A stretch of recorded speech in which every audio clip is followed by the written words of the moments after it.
Dan and I met when I was 21. We dated for a year and then decided to move in together. We lived together for 6 years and then we bought a house. We liked to garden at the house. We had 2 cats. We did a lot of hiking. And we were just kind of settling into lifelong plans.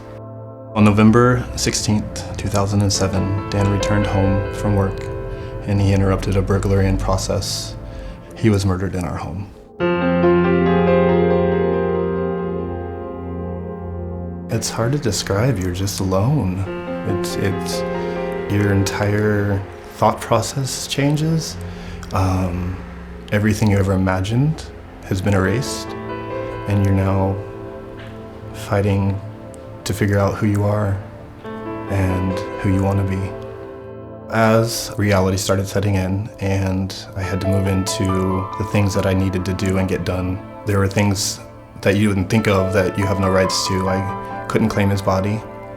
It wasn't my decision on whether he was buried or cremated. Funeral arrangements were made by his parents, and when you're not allowed to do that for the person that you love the most in life, it's just a slap in the face.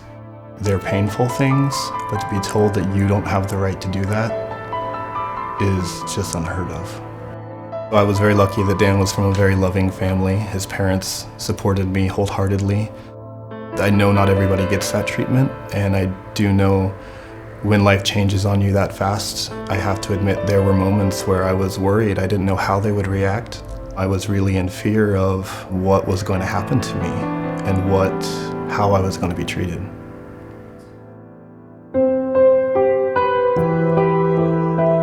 We had talked about marriage. Just before he died, domestic partnership passed in Oregon, and so we were planning on that January going and getting registered.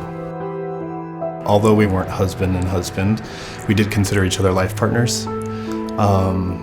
And the terms are important.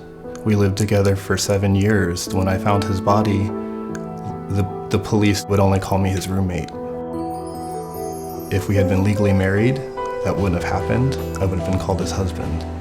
And I think that the terminology is very important. I think a lot of people think it's just a word, but it has a lot of meaning behind it. Dan's workplace legacy is a great example of a company that really wants to do the right thing, but they're restricted by federal law when it comes to pensions. Pensions you have to be legally married. You can't get it otherwise. In dealing with household issues and turning off utilities, people were very compassionate and sympathetic to my story, but their hands were tied. They couldn't do anything for me.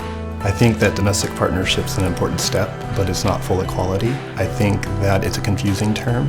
I think when people hear it in an emergency situation, they don't know what it means and they don't know what rights people have. When you hear, "This is my husband, we're married," you're treated a completely different way. Domestic partnership's a great accomplishment, but it's not the end of the road. I started working with Basic Rights Oregon on the Strut fashion show, and that was largely in part to Dan. We've always fought for equality. After he died, I felt really strongly that I needed to continue my work with Basic Rights Oregon. I really don't want anybody to have to go through what I've gone through. He's somebody I'm going to miss forever. He pops in my mind often, and I just really tried to live in a way that honors who he was and what he taught me in life. And we looked forward to having our day with our friends and family and becoming a married couple, and it's a huge regret that I'll never have that. And I don't want that to be the same for others. And so the work needs to be done so that marriage equality exists. At a time when I needed my community, Basic Rights Oregon was there. I think that the work they do is outstanding, and I think that everybody in our community needs to continue to help. It's time for the people of Portland and our greater community to have a conversation with their friends and family about why marriage matters to them.